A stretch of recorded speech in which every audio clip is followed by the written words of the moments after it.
ये बोलकर पल्लवी अपने पर्स से 5,000 रुपए निकाल कर उस गरीब बहू को देकर चली जाती है। वहीं पल्लवी जब मीता की मेहंदी फंक्शन में पहुंचती है तो सभी लड़कियां उसकी मेहंदी ब्लाउज डिजाइन को देखती रह जाती है। Oh wow Pallavi, you are looking so gorgeous. इस मेहंदी ब्लाउज डिजाइन वाली ड्रेस में तू कहर ढा रही है। मुझे भी अपनी वेडिंग के लिए ऐसी ही मेहंदी वाली ब्लाउज बनवाना है। तू मुझे इस पार्लर वाली का कांटेक्ट नंबर शेयर कर दे। मीता, मेरा ये मेहंदी ब्लाउज डिजाइन किसी प्रीशियस पार्लर वाली ने नहीं बनाया, बल्कि एक गरीब के हाथों की मेहनत है।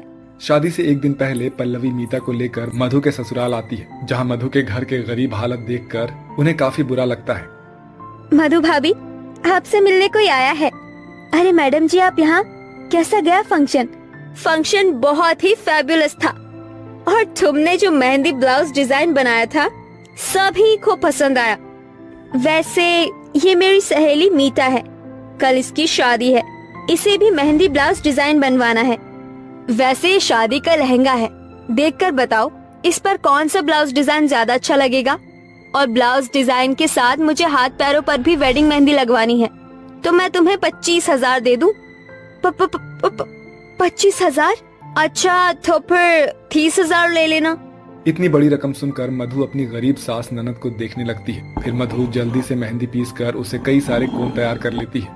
मैडम जी, आपका शादी का लहंगा बहुत हैवी है और आपका ब्लाउज फ्रंट से बैक नेक और पीछे से बैकलेस है। इस पर नेकलेस मेहंदी ब्लाउज डिजाइन सबसे खूबसूरत लगेगा। ओ, वही बना दो, बस मैं शादी में अच्छी लगूं। इसके बाद मधु बड़ी ही बारीकी के साथ मीता को बहुत ही खूबसूरत मेहंदी ब्लाउज डिजाइन बनाकर देती है, जो कि देखने में वाकई बहुत ही खूबसूरत था। मीता और पल्लवी के बाद धीरे धीरे बहुत सी लड़कियां उस गरीब बहू के घर खास एक खूबसूरत मेहंदी ब्लाउज डिजाइन लगवाने के लिए आती है, जिससे मधु को अच्छी खासी कमाई होने लगती है, जिससे वो सबसे पहले अपने ससुराल वालों के रहने के लिए एक पक्का घर बनवाती है। ये मधु के हाथों का हुनर और उसकी कड़ी मेहनत का फल था, जो उसने अपने हाथों के हुनर का इस्तेमाल करके आज अपने गरीब हालातों को पूरी तरह से बदल दिया था। अरे बहन, और तुझे क्या बताऊं, मेरी जिंदगी तो इन 5 बहुओं ने खराब करके रख दी है। देख, सारा काम ऐसे ही पड़ा है और महारानी अभी तक अपने कमरों में आराम कर रही हैं। अरे तमन्ना बहन, ऐसा क्यों कहती है? देख, जरा समय तो देख, दोपहर के 3 बज रहे हैं और जब मैं आई थी बेचारी 5 काम करने के बाद अपने कमरे में आराम करने गई थी। अब दिन में थोड़ा तो आराम करना बनता ही है। अरे सुजाता, तुझे नहीं पता, जब से इन 5 की शादी हुई है, इनकी शादी को पूरे 4 साल हो गए हैं और आज तक इन्हें एक संतान तक नहीं हुई। भला तब से ये आराम ही तो कर रही हैं। इनके आराम करने का भी कोई फायदा नहीं। ये तो ऊपर वाले की देन है। जब उसकी मर्जी होगी तो 5 की सोनी गोद खिल उठेगी। अच्छा बहन, मैं चलती हूँ। आजकल मेरी बहू की तबीयत खराब रहती है, तो इसीलिए घर की जिम्मेदारी थोड़ी मैं संभाल रही हूँ। आखिर वो भी तो किसी की बेटी है।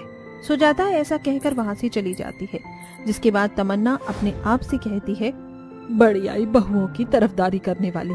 अरे बहू तो पैर की जूती की तरह होती है, उन्हें जूती की तरह पैरों में ही पहनना चाहिए, ना कि सर पर रखना चाहिए। तमन्ना अपनी 5 बहू को कुछ भी नहीं समझती थी। ऐसे ही उसकी सहेली अपने घर को चली जाती है। तमन्ना चीख चीख कर पूरे घर को सर पर उठा लेती है।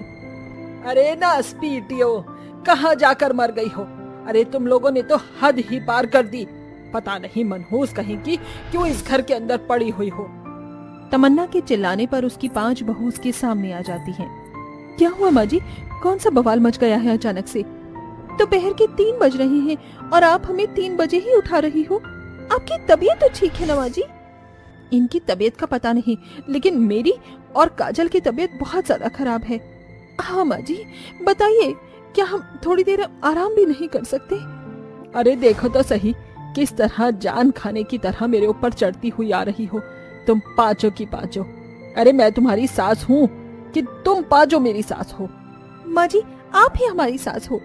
तो हुक्म किसका चलेगा? माँ जी, आपका ही चलेगा।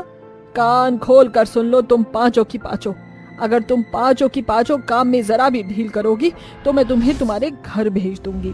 फिर पड़ी रहना अपने मायके में। जाओ यहाँ से और काम करो घर के सारे।